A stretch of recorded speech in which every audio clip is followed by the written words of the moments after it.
what's up guys, welcome to a new video. My name is Prince Mason. So this light setup has been the most requested, and I did not include it in the main video because I thought it was a very simple light setup, but now I understand why people would want it, as it has this really high-end look to it. And you guys know we do not gatekeep in this community, so I'll not only be showing you the light setup, but I'll also show you how I got the background to look really white, because that adds to the whole look. But before we get into the lighting breakdown, please check out my store, as I have assets that will help you retouch a lot better and a lot faster. And whatever you get from there really supports the channel, and I 100% appreciate the support, because without you guys I will not be doing this. But anyways, it's a pretty short video today, so let's get straight into the lighting breakdown, and I'll show you guys exactly how to get or how to recreate this look.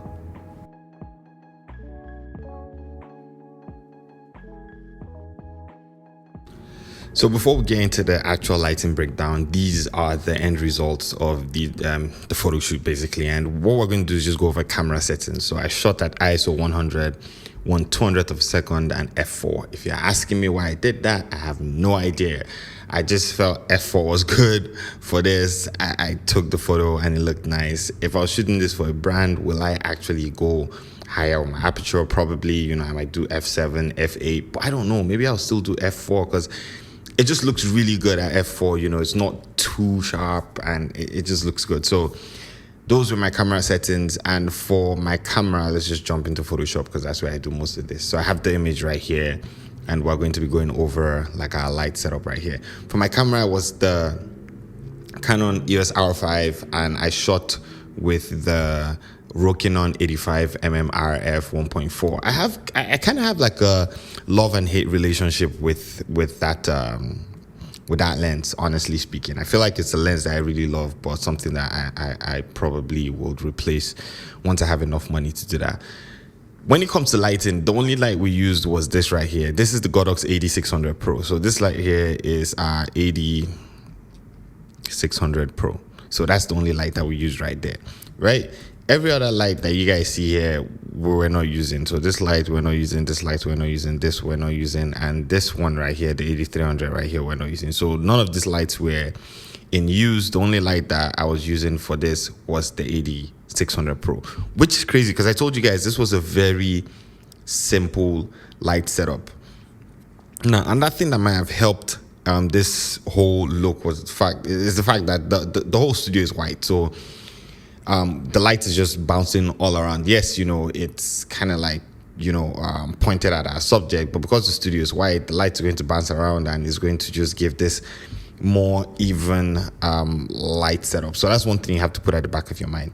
Now, I was using, obviously the light is looking down at our subject. Our subject will probably be about 5'10", 5'11". So if you look at this is definitely probably going to be almost 7 feet tall. So the reason why I always place my light like this is because I just want my light to look down at my subject. So for me, it's almost like we're recreating the sun. That's the whole idea, you know, where the sun's coming from at, you know, a particular time, maybe at like 6 in the evening or something. You know, the sun is high up, but it's not directly on top of our subject, you know. So that's one thing that we're looking to recreate here. Now, for the modifier I just used the reflector that comes with the AD600 Pro. That's the only modifier I used. And that's why, you know, for me, it's almost like sometimes just try out different things. You know, we have different modifiers in the studio. We have this, by the way, the studio I shot in was it's Ty's studio, owned by Liberty here in Etobicoke in Toronto. So check it out if you're around. It's an amazing studio to shoot. So we have a ton of modifiers in the studio. We have this Elinchrom that it's an amazing modifier. We have the GVM modifiers right here. But sometimes I just shoot hard light and I just shoot with the modifier that comes with light and gives this really, really nice light. So like I said, we shot at f4. I told you guys it's going to be a very simple video. 1/200th of a second, and then ISO 100, ISO 100. Basically, I did SIO, but anyways, you guys get what I'm saying. So basically that's it. So if you are in the studio, the only thing I'll tell you is just raise your light up, and that way the shadows are kind of like flat. Now, because we have a cyc, shadows were flat, but when you got here, it bent a little bit. But if you guys look at the image right here on your right, you can't really see that bend, and that's another reason why I took the light all the way to the side. So This is the front of the subject right here. You know, I was not bringing the light from there because the shadows would just be right behind her, and I don't want that, right? So it's all the way to the side. You know, this is me standing right in front of the subject right here. So the light's all the way to the side, bending down, and if you look at this part of the face here, it's casting shadows this way. So most of the shadows you can see are falling toward, like, the shadows basically is falling towards the right of our subject, you know, and that gives like a really good look. So basically that's it. That's the light setup. If you guys have any questions, please let me know. But before we go, or you know, one other thing I want to show you guys is that this is our straight out of camera. This is the before and this is the after. So what I did was that, and one easy thing you can do in Capture One all the time is just create a subject mask. So you can create like a AI subject mask, and what that would do is that it would select either your subject or it would select the background. So in this case, what I did was I selected the background, and right here, if you guys can see, I came to my color balance right here at the bottom.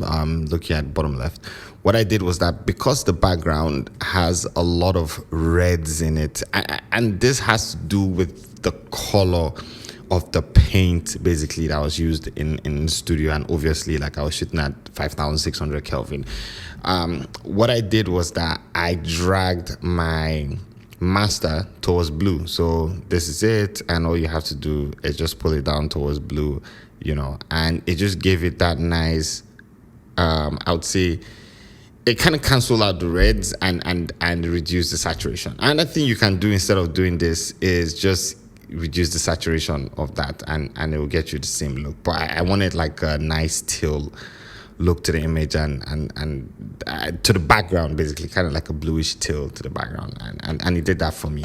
But like I said, what we're just doing is, because I had a lot of reds, we're just canceling the blues. And anyways, that's about it. That is this look. If you guys enjoyed the video, let me know. I'll do a lot more videos like this. I really appreciate you guys, you know, just pushing the channel, because the last few videos have been really good, and I know you guys want a lot of lighting breakdowns so that I can help you guys, you know, light better and get better images. But anyways, thank you so much, and I'll see you guys in the next video. Don't forget to subscribe and give this video a thumbs up. Peace out, guys.